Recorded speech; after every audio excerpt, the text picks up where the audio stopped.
L'auteur de ce livre, c'est le bien-aimé frère Watchman Nee, le titre du livre, L'homme spirituel. Nous sommes à la 10e et dernière partie de ce livre. Nous sommes à la 10e et grande partie de ce livre. Nous sommes au chapitre 4, la 10e et dernière partie de ce livre. Chapitre 4, petit 4. Je répète, chapitre 4, petit 4. Nous savons qu'au retour du Seigneur Jésus, beaucoup seront enlevés vivants. C'est là la dernière manière de triompher de la mort. L'événement est traité dans 1 Corinthiens chapitre 15, versets 51 à 52 et 1 Thessaloniciens chapitre 4, versets 14 à 17. Nous nous rendons compte qu'il ne nous est fixé aucune date pour ce retour du Seigneur. Il aurait pu avoir lieu n'importe quand au cours de ces 20 derniers siècles. Les chrétiens pouvaient donc en tout temps mourir. Les chrétiens pouvaient donc en tout temps nourrir l'espoir d'être enlevés sans passer par la tombe. Comme on admet que ce retour est beaucoup plus proche qu'on ne l'a pas envisagé jusqu'ici, notre espoir d'être enlevé vivant est plus grand qu'il ne l'était pour nos prédécesseurs. Nous ne voulons pas en dire davantage, sauf pour ce que nous croyons pouvoir affirmer en toute sécurité, c'est que si le Seigneur devait revenir à notre époque, nous aimerions être encore là. N'est-il pas vrai? De manière à être enlevés vivants. Dans cette perspective, il nous appartient donc de triompher de la mort maintenant et de ne pas nous laisser mourir avant notre heure. D'après les prophéties de l'Écriture, certains croyants seront enlevés sans passer par la mort. Être enlevé de cette façon constitue une nouvelle manière de vaincre la mort. Tant que nous sommes en vie sur la terre, il est indéniable que nous pouvons être de ceux qui seront enlevés. Ne devons-nous donc pas nous préparer à remporter le triomphe là sur la mort, le triomphe le plus complet? Il est possible que nous mourons. Cependant, il n'y a là pour nous aucune nécessité. Les paroles que le Seigneur Jésus a proclamées sous des formes diverses projettent sur cet enseignement une clarté qui ne laisse subsister aucun doute. D'une part, il a soutenu que celui qui mangeait sa chair et buvait son sang avait la vie éternelle et qu'il ressusciterait au dernier jour. En parenthèse, Jean chapitre 6, verset 54. D'autre part, mais dans les mêmes circonstances, il a aussi eu cette affirmation. C'est ici le pain qui est descendu du ciel. Il n'en est pas comme de vos pères qui ont mangé de la manne et qui sont morts. Celui qui mange ce pain vivra éternellement. Verset 58 de Jean chapitre 6. Ce que le Seigneur veut dire dans ces deux passages, c'est que parmi ceux qui croient en lui, les uns mourront et seront ressuscités, tandis que d'autres ne passeront pas du tout par la mort. Et lors de la mort de Lazare, voici comment il s'est exprimé. Je suis la résurrection et la vie. Celui qui croit en moi vivra quand même il serait mort.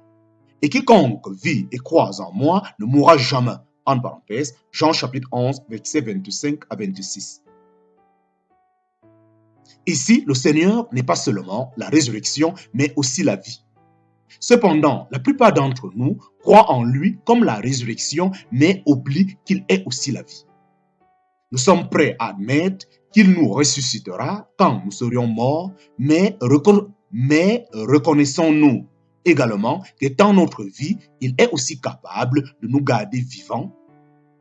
Il nous explique deux sortes d'activités qu'il va déployer, mais nous ne croyons qu'à l'une des deux. De nombreux croyants au cours de ces 20 siècles auront expérimenté la parole du Seigneur. Celui qui croit en moi vivra quand même il serait mort. D'autres feront dans l'avenir l'heureuse expérience de cette entière parole. Quiconque vit et croit en moi ne mourra jamais. Des milliers et des milliers de croyants sont déjà partis dans la foi, mais Dieu dit que certains ne mourront jamais. Nous n'avons donc aucune raison de prétendre que nous devons d'abord mourir pour ressusciter ensuite. Puisque la venue du Seigneur Jésus est proche, pourquoi faudra-t-il mourir avant et attendre la résurrection. Pourquoi ne pas nous attendre à ce que le Seigneur vienne et nous enlève, pour que nous soyons ainsi totalement délivrés de la puissance de la mort? Le Seigneur indique qu'il sera la résurrection pour beaucoup, mais aussi la vie pour quelques-uns.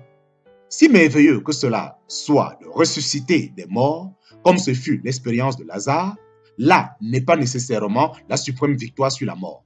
Le Seigneur dispose d'une autre méthode: ne jamais mourir.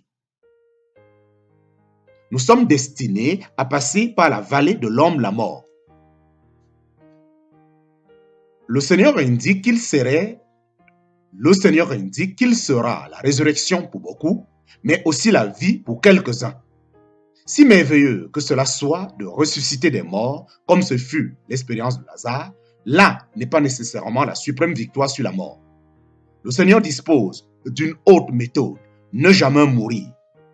Nous sommes destinés à passer par la vallée de l'homme la mort, cependant Dieu a établi un pont flottant pour nous permettre d'aller directement au ciel. Ce pont flottant est l'enlèvement. Le moment de l'enlèvement approche. Si quelqu'un désire être enlevé vivant, il faut qu'il apprenne ici et maintenant à triompher de la mort.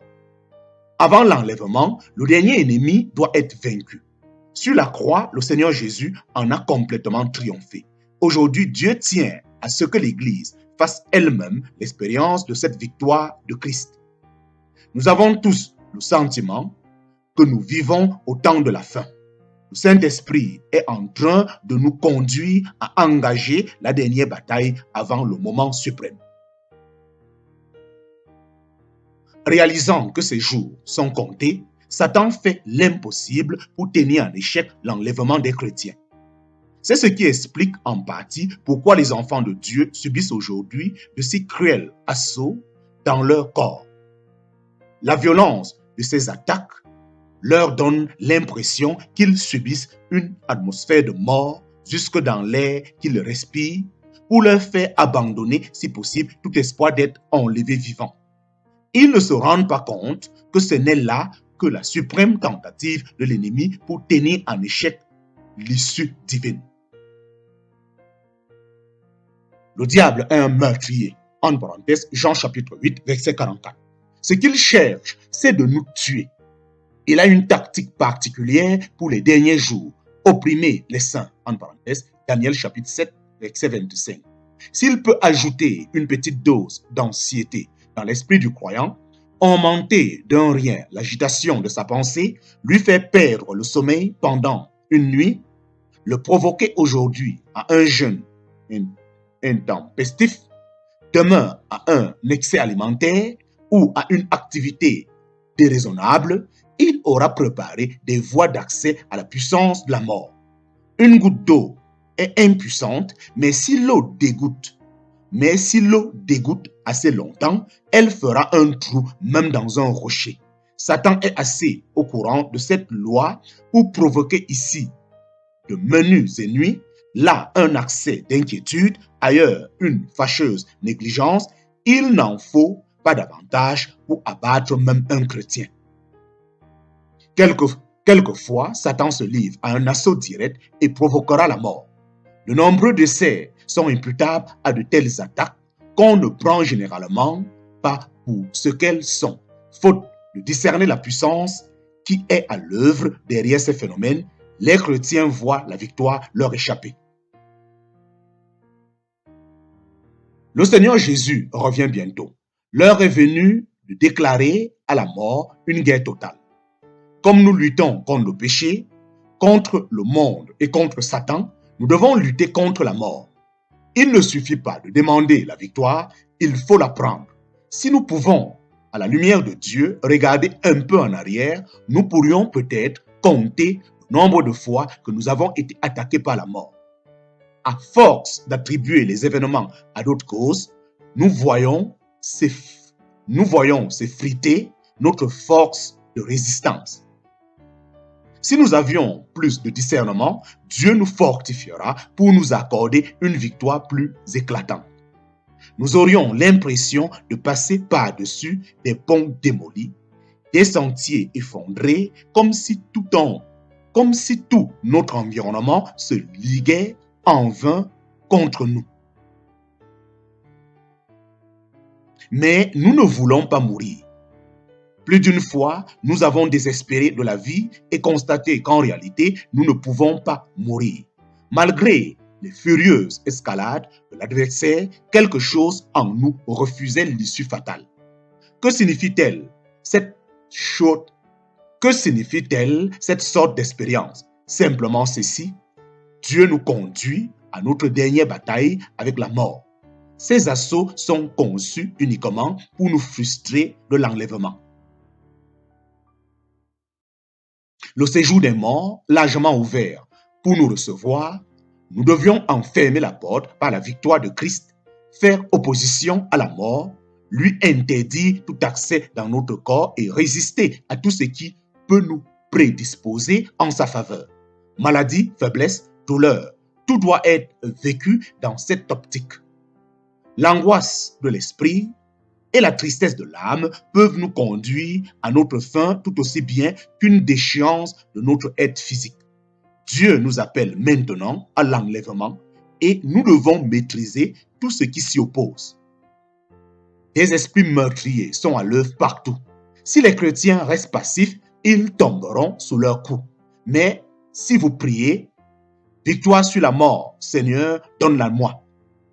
Mais si vous priez, victoire sur la mort, Seigneur, donne-la-moi. Il vous répondra, si tu résistes à la mort, je te la donnerai. Mais la prière à elle seule est futile. Si la volonté est passive, mais la prière à elle seule est futile si la volonté est passive. Comme dans les autres domaines, l'enlèvement exige la collaboration de l'Église avec Dieu. La foi ne laisse jamais les choses prendre la ligne de moindre résistance. Gardons-nous de chercher du réconfort dans la pensée que nous serions de toute façon enlevés. Si notre foi n'est qu'une formule mentale qui nous permet de déserter notre responsabilité, comment échapperons-nous à ce dernier ennemi qui nous attend?